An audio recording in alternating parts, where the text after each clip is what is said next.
Hi everyone, I'm here to talk about the Rust turret update. If you don't know, Rust added 12 turret limit that can be within like a certain amount of radius. So if we hold up the turret right here, you see that we are already at 12. I mean, you can already count that. But if you place, let's say, another one, like a 13th turret, this one won't be activated.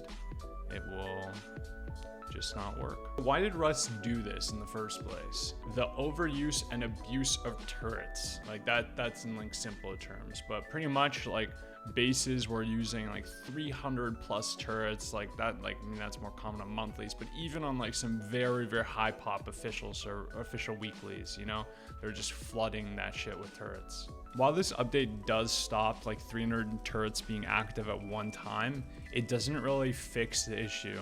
So like what people are doing is that they're placing a ton of turrets and they're using an electrical circuit like this one to just cycle and toggle the turrets. So like if one goes down, the other one replaces it, you know, like this doesn't fix the problem. What people can do is they can literally just go on YouTube, they can type this shit in, and then they can find like all these different videos. Like there's so many videos on YouTube, like how to break the turret limit, you know?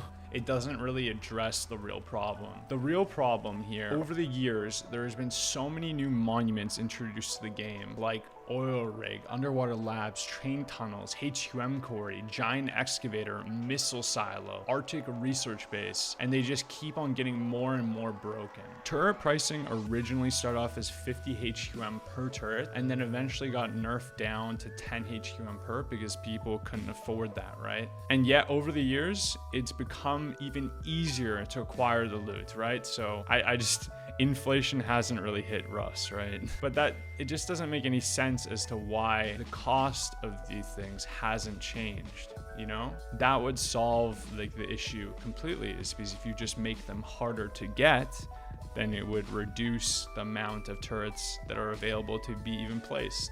Players shouldn't be punished for spending their time grinding, you know? Like, you want people to be playing this game. It's just how easily, like, the rewards, or in this case turrets, come to them that is the problem. Thank you for coming to my TED Talk.